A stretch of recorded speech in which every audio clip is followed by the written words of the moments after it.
Hi students, 12th இருக்கட்டும், ஜேஇஆ இருக்கட்டும், நீட்டா இருக்கட்டும், இந்த எக்ஸாமினேஷன்ஸ்லாம் பார்த்தீங்கன்னா ஒரு ரெசிஸ்டர் கொடுத்து அது கலர் வேல்யூ வச்சு எப்படி அதோட ஓம்ஸை கண்டுபிடிக்க அப்படின்ற மாதிரி கொஸ்டின் கேட்பாங்க.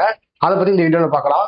இப்போ பார்த்தீங்கன்னா நம்மளுக்கு ஒரு ரெசிஸ்டர் கொடுத்துருக்காங்க. அதில் பார்த்தீங்கன்னா ப்ரௌனு, பிளாக், எல்லோ அந்த 3 கலர் கொடுத்துருக்காங்க. ப்ரௌன், பிளாக், எல்லோ இந்த 3 கலர் கொடுத்துருக்காங்க. ஸோ நம்மளுக்கு இந்த வேல்யூ கண்டுபிடிக்கிறதுக்கு BB Roy great Britain very good wife அப்படிங்கிறது தெரியும். அதாவது என்னன்னா பிபி ராய்னா black, brown, red, orange, yellow. Great பிரிட்டன்னா ஜிபி, அதாவது கிரீன், ப்ளூ. அடுத்து பார்த்தீங்கன்னா very good wife violet, grey, white. இதான் பார்த்தீங்கன்னா BB Roy great Britain very good wife அப்படின்னு ஷார்ட்டாக ஞாபகம் வச்சுக்க சொல்லுவாங்க. பிளாக்கோட வேல்யூ பார்த்தீங்கன்னா 0லேருந்து அப்படி ஸ்டார்ட் ஆகும். 0, 1, 2, 3, 4, 5, 6, 7, 8, 9 அப்படி வரும். இப்போ இந்த கலர் கோடிங் வச்சு எப்படி ஒரு ஓம்ஸை கண்டுபிடிக்க போறோம்னு பார்த்தீங்கன்னா, இங்க பார்த்தீங்கன்னா ஃபர்ஸ்ட் ப்ரௌன் கலர் கொடுத்துருக்காங்க. ப்ரௌனோட வேல்யூ என்ன? 1. அதை பார்த்து எப்படி எழுதிக்கிறீங்க. அடுத்தது பார்த்தீங்கன்னா பிளாக் கொடுத்துருக்காங்க. பிளாக்கோட வேல்யூ என்ன? அங்கே பாருங்க 0 இருக்கு. அதை அப்படியே பார்த்து எழுதிக்கிறீங்க 0. அடுத்து பார்த்தீங்கன்னா எல்லோ கொடுத்துருக்காங்க. அதோட வேல்யூ என்ன போட்டிருக்காங்கன்னு பார்த்தீங்கன்னா 4ன்னு போட்டிருக்காங்க.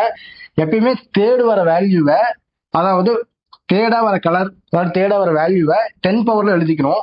ப்ரௌன் வந்து 1, பிளாக்குக்கு 0 போட்டாச்சு. அடுத்ததா பார்த்தீங்கன்னா இன்ட்டு தேர்ட் வேல்யூ வந்து நம்ம 10 பவர்ல எழுதுவோம். அதாவது தேர்ட் வேல்யூ என்ன வந்திருக்கு? எல்லோ கலர் வந்திருக்கு. எல்லோட வேல்யூ என்ன? 4. அப்படின்னா இது என்னன்னு எழுதுவோம்? 10 பவர் 4ன்னு இங்க எழுதுவோம். அடுத்ததா பார்த்தீங்கன்னா இது எப்படி மாற்றி எழுதிக்கலாம்னா 1 இன்ட்டு இந்த 0 இந்த 10ஓட ஆட் பண்ணி 10 பவர் 5ன்னு மாற்றி எழுதிக்கலாம். இது எப்படி நம்மளுக்கு அவுட்புட்டாக வரும்னு பார்த்தீங்கன்னா 1 0 0 0 0 0 இப்படி வரும். அதாவது 10 பவர் 5னா 5 0 வரும். 1 2 3 4 5 5 0 போட்டாச்சு. அதாவது 1000 ஓம்ஸ் இருந்ததுன்னா 1 கிலோ ஓமா மாறும். அப்படிங்கிறப்ப இங்க எத்தனை இருக்கு? என்ன வேல்யூ வந்திருக்கு?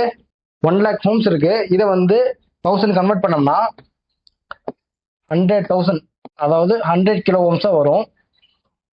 ஓகேங்களா? இங்க கிலோ ஓம்ஸ்ல தான் எல்லா ஆப்ஷனும் கொடுத்துருக்காங்க. ஸோ கிலோ ஓம்ஸ்க்கு நம்ம மாத்திக்கிட்டோம். அப்படிங்கிறப்ப 100 கிலோ ஓம்ஸ்னு கிடைச்சிருக்கு. இந்த 100 கிலோ ஓம்ஸ் எங்க சூஸ்ல வந்திருக்கோ அதான் கரெக்டான ஆன்சர்.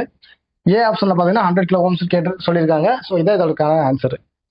நம்ம பாத்தீங்கன்னா 12th பப்ளிக் எக்ஸாமினேஷன்ஸ்ல கேட்கிற இம்பார்ட்டன்ட் கொஸ்டின்ஸ், ஜேஇல கேட்கிற இம்பார்ட்டன்ட் கொஸ்டின்ஸ், அது மட்டும் இல்லாம நீட்ல கேட்கிற இம்பார்ட்டன்ட் கொஸ்டின்ஸை பத்தி நம்ம சேனல் ரெகுலரா வீடியோ அப்டேட் பண்ணிட்டு வரோம்.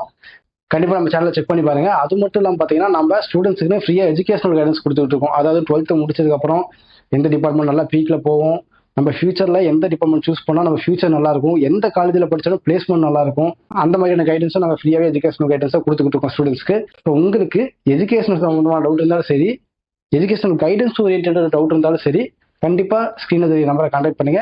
நம்ம சேனல் சப்ஸ்கிரைப் பண்ணுங்க. தேங்க்யூ.